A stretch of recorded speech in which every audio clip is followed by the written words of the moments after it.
Robbie. Over 2 years ago, I was asked to be a Sunday school teacher at church. This was my first big kid calling, and it's safe to say I was extremely nervous and felt less than adequate. Regardless, I decided to say yes and give it my best shot.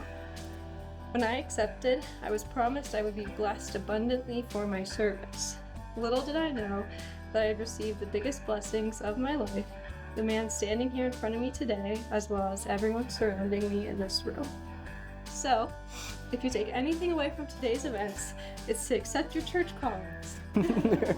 Because you might just meet the love of your life when he decides to tell you that he likes your Sunday school lessons. I called my mom immediately after I saw Robbie for the first time one Sunday, excitedly telling her that there's some pretty boy at church. If any of you have attended a YSA branch before, you know how rare that is. My mom told me to throw some elbows with the other girls, but I was adamant that I would do no such thing. I told her that if it's meant to be, that it's meant to be.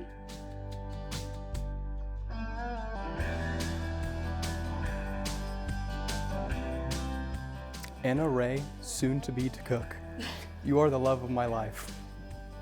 Ever since that Sunday I first laid eyes on you in that beautiful green dress, I couldn't get enough. You had me studying, staying for Sunday school, and attending all the YSA activities, hoping to naturally spark up a conversation. Too bad you never came to any of those activities. Otherwise, it might be a little warmer outside right now.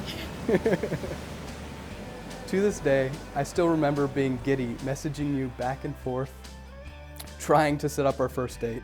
And of course, when you shot me down due to prior obligations to riding dirt bikes, I vividly remember not being able to hide a smile and saying out loud, "This is the one." And boy, was I right. I will admit that after our first date, I was a little scared. I knew that from that point forward, you would be my last girlfriend, my last first kiss, and not just a new chapter, but an entirely new book in the series of my life.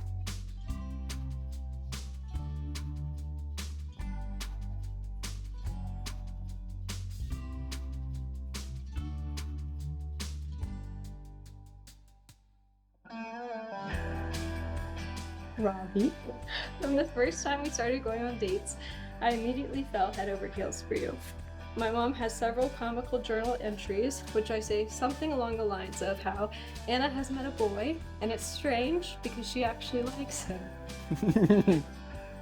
I often joke about you being perfect with some of my friends, and it might seem silly, but I think it's because I love every part of you and every moment with you.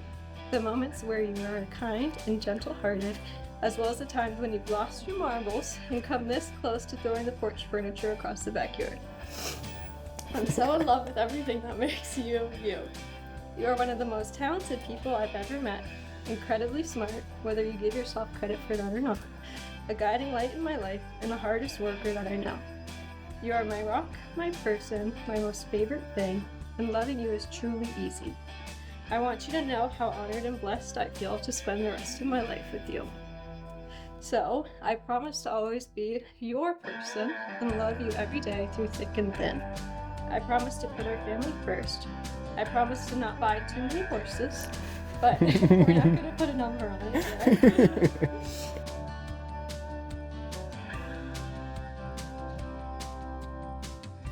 Standing here with you at the altar, let's take a moment to cherish the past year filled with some unforgettable memories.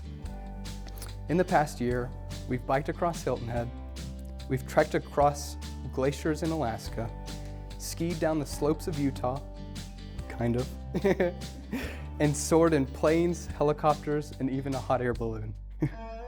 Amidst these adventures, you managed to impart some profound lessons to me, whether you realize it or not. Those lessons include the following. My happiness matters too. Honest and open communication is crucial despite its challenges. And of course, you're always right. Yet the most important lesson continues every day. You taught me that love is more than infatuation, more than a feeling. Love is a daily choice and a series of actions consistent with that choice. Simply put, Love is a choice I've made with you.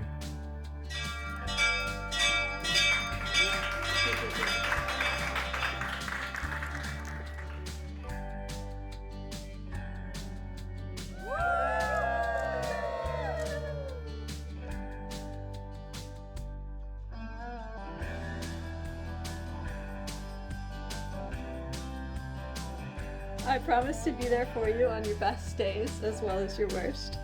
If I knew that forever was waiting for me at a tiny church building in Athens, Georgia, I wouldn't have purposely left my apartment late every Sunday and avoided weekly activities.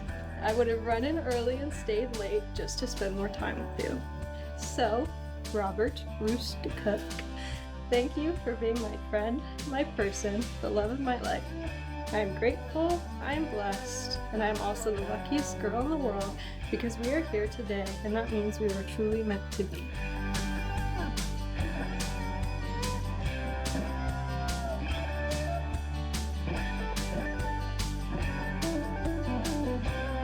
Looking ahead to our future as husband and wife, I vow to you the following. As your husband, I promise to protect you, to always be there when you need me, and to stand by your side, loving you unconditionally. I also promise to provide for you so that you can enjoy your passions. Horses. Now, as your best friend, I vow to be a listening ear whenever you need to vent, to get you your favorite treats after a long day, and to always be your goose when you need a laugh. And I promise all these things to you forever and always. I love you.